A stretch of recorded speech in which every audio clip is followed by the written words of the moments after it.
It's September 23rd, 2020, and this is Sketchworks NewsBrake. The news stops here. I'm Brian Troxel, and we're on Wednesday this week because I was sick yesterday, and because we also just like messing with you. The loss of Justice Ruth Bader Ginsburg over the weekend opens up a spot on the Supreme Court. Upon learning of the opening, President Trump immediately made a short list of replacement judges, which included actor Judge Reinhold, animator Mike Judge, Judd Nelson, because Trump thought his first name was Judge, and rather than admit he made a mistake, he just committed to it, and fictitious character Judge Dredd, who will be judge, jury, and supreme executioner. This year's hurricane season is so bad. How bad is it? Well, so bad we've used up all the storm names on the list. The National Hurricane Center plans to use Greek letters, like Alpha and Beta, for any more tropical storms and hurricanes between now and the end of November, which means the Atlantic Ocean is now going to sound like a really bad fraternity party. Asbestos is the name of a town in the Canadian province of Quebec. However, because of the association with the building material, which can cause cancer, the town is changing its name to mesothelioma. Actually, the town's council came up with a list of 4 name options, one of which was Jeffrey. Jeffrey? What the Is this a town or a baby? Residents told the council to think of some names that don't suck. President Donald Trump signed an executive order to create a so-called National Commission to promote patriotic education. And we all know there's nothing more educational and patriotic than finding out how many calories the average American eats. Spoiler alert, it's a lot. The European Union unveiled a plan to reduce racism and increase diversity this past Friday. The first part of the plan is to teach people from the wrong part of Europe to take a damn shower. You know the part I'm talking about. I mean, I'm not going to say it because that would make me racist. And I'm from America, where racism hasn't existed since the Civil War ended in 1865. That's sarcasm. People working from home still feel guilty about taking a lunch break. A survey for meal delivery service Freshly finds 3 in 10 people don't take a lunch break when working from home. Sketchworks NewsBrake correspondent Tim Millard gives us a further in-depth look at the study's results.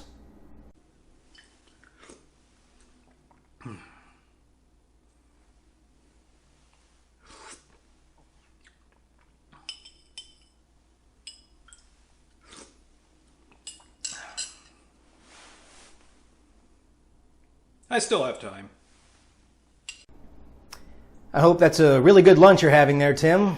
Sketchworks HR will be at your door soon to fire you for slacking off on the job. This week in medical news, aside from being sick, I am also allergic to river birch trees. And guess what tree I have right out front of my house? I already call it the asshole of trees because every time there's the slightest breeze, the tree drops hundreds of twigs on my yard. And now I know it also wants to kill me. My lawn does too, as I'm also allergic to Bermuda grass. Now this just reaffirms my decision to cut the tree down and get my yard paved. Surprisingly, the HOA did not like that one bit. Pope Francis wants to liberate the Virgin Mary from the mafia. He gave his blessing to a Vatican organization that will try to stop organized crime groups from exploiting the Virgin Mary's image for illicit things. Their strategy? Make the mafia watch The Godfather Part 3. Van Morrison, the singer best known for his hit single Brown Eyed Girl, believes the COVID-19 pandemic is a hoax and plans to release a series of protest songs against government-mandated lockdowns. We understand one of the titles will be Brown-Eyed Girl Who's Now on a Ventilator Because She Wouldn't Wear a Mask. A joint study conducted by the European Union and Japanese government suggests robots programmed with the ability to carry on conversations can positively impact seniors in retirement communities. Now, this contradicts another study which finds seniors respond better to lifelike sex dolls. That study was conducted by me. Hey, when it's my time to be in one of those places, I'd rather be there with a sex doll than a robot. Although maybe by then there'll be sex robots. A donkey sculpture was set on fire in a small Maine town, causing residents to cower in fear at an act of what they call political terrorism. Meanwhile, in Michigan, another art project was condemned as criminal for misleading voters. The ultimate crime here is the crime against art. What is art? Who defines it? For an exploratory look at this subject, we go to NewsBrake correspondent and self-described artist, Allie O'Neill. This is art and I'm an artist.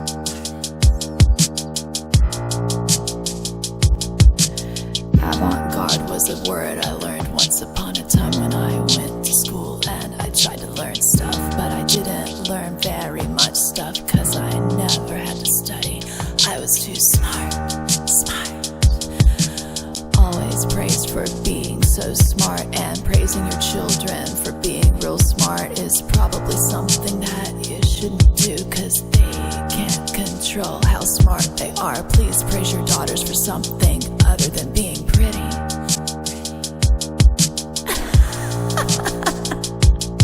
You know, if you can drink coffee in the morning, which has caffeine, then you should smoke plants in the afternoon. I'm making this all political, 'cause I'm an artist. This is art, because I said so.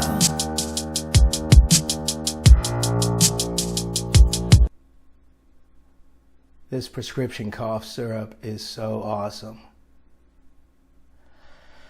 Yesterday, the Financial Crimes Enforcement Network, or FinCEN, released a report stating nearly $2 trillion worth of money laundering, all of it flagged as suspicious, were conducted by financial institutions between 1999 and 2017. That is not the surprising part. The surprising part is the bank that is the biggest culprit isn't Wells Fargo. Last week, we reported on the discovery of phosphine gas in the clouds of Venus. Days later, Dmitry Rogozin, the head of Russia's space agency, announced Venus is a Russian planet because the former Soviet Union landed some probes there in the 1970s. And so, Rogozin said, Venus is a Russian planet. Rogozin went on to announce his aunt named a star after him for his 40th birthday, and that now belongs to Russia as well. My aunt gave me a bottle of Jack and a loaded handgun for my 40th birthday. I should have used it. A man in Massachusetts had to resort to building an electric fence around the Trump campaign sign in his yard because people kept stealing it. The man believes the sign was being stolen because people didn't like what he had to say. Now, we here at Sketchworks NewsBrake choose to see the best in people, and we would like to offer the possibility that passersby were so inspired by his constitutionally afforded right to express an opinion and share a message he believes in, that they wanted to take that message and spread it to the place it belongs most. Former ITT Tech students won't have to pay back their student loans. Their loans will be erased under a settlement between ITT Tech and the Consumer Financial Protection Bureau. These students can now go to a regular four-year college, get buried in even more debt, and graduate with a degree that's just as useless. The marching band at Columbia University has canceled themselves. The band stated they were founded on the basis of racism, misogyny, and sexual harassment. Therefore, they will disband in order to provide relief to the present suffering of the Columbia community and time to heal from the decades of harm caused by this organization. Are they a marching band or Pol Pot? The president of Columbia University accepted their disbandment.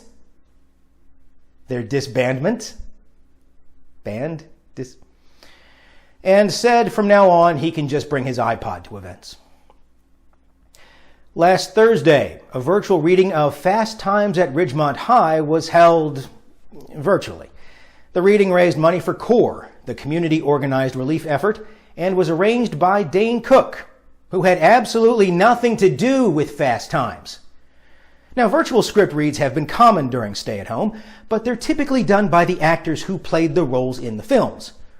Cook's cast included Jennifer Aniston, Brad Pitt, Julia Roberts, and Shia LaBeouf, who wasn't even alive when the film was released. Are you telling me Jennifer Jason Leigh wasn't available? Phoebe Cates? Judge Reinhold? What about Robert Romanus, the actor who played Mike Damone? Are you seriously telling me Robert Romanus was too busy? Yes, Sean Penn was involved, playing the pizza guy. Shia LaBeouf read for Spicoli. Dane Cook. I guess since Joe Rogan moved out of L.A., Cook feels safe to come out and do work again.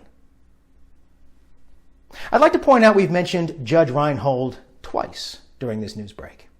And since there is a maximum of 2 Judge Reinhold mentions in any show, that's all for Sketchworks News Break. We'll be back next week, and we hope you are too. I'm Brian Troxel. Say hi to your mom for me.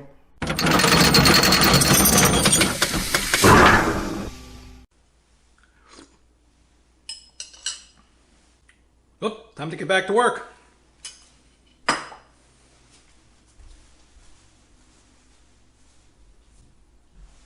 3, 2, 1.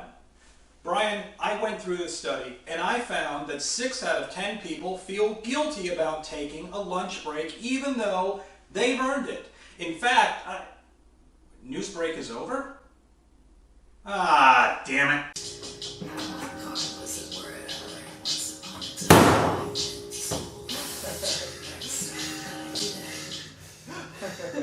Was not expecting that. All right.